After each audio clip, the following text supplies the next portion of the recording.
have unconfirmed reports this morning that a plane has crashed into one of the towers of the World Trade Center. Big flash of flame, fire coming out from all over. The building's exploding right now. You got people running up the street. Good Lord. That is about as frightening a scene as you will ever see. I watched the World Trade Centers being built, and now they're gone, and there's this gaping hole in the skyline. Emergency vehicles are moving through the streets of Manhattan very freely. I don't know if you can hear behind me some of the sirens. I want to show you that tower number 7, building number 7 at the World Trade Center is now on fire. That building collapsed. It was expected to. It caught fire very early on in the day. There are at least 250 New York City firefighters who are feared dead. The rescue efforts are being hampered because the fires continue to burn in the World Trade Center area. There are people who are alive and are trapped under that rubble.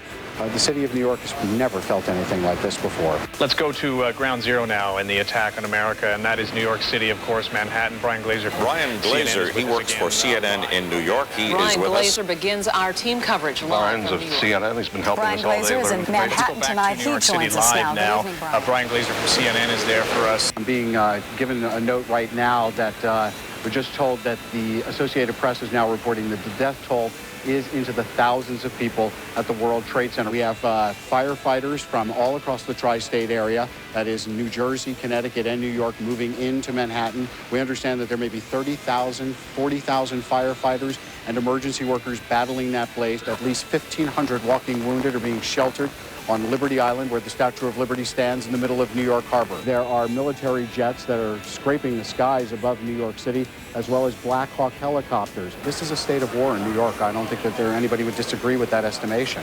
Well said, a state of war. That's certainly what it looks like from the pictures we're seeing coming out of New York. We've had a new development. I want to take you about 2.5 miles south of the CNN building in Midtown Manhattan, down to the World Trade Center area. Many people do not realize that there are 7 buildings that make up the World Trade Center.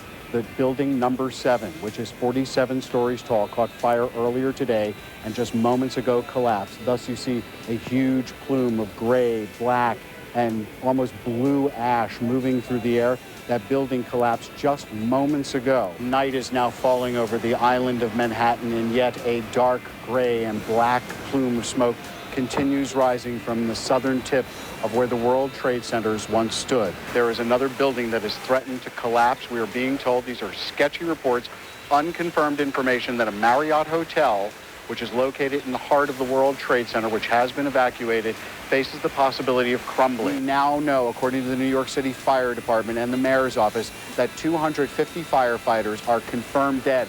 Among them is the New York City fire chief and his deputy. From the New York City Police Department, also saddening numbers. At least 78 officers are considered missing in action. So we are being told that there are people who are alive and who are trapped under that rubble. Some of them reportedly may be police officers, and they are attempting to call 911 on cell phones. They're talking to them. The problem is they can't get to them. We still have fires burning at the southern tip of Manhattan right now, and this is a major problem for the firefighters who are trying to get in there and rescue those people.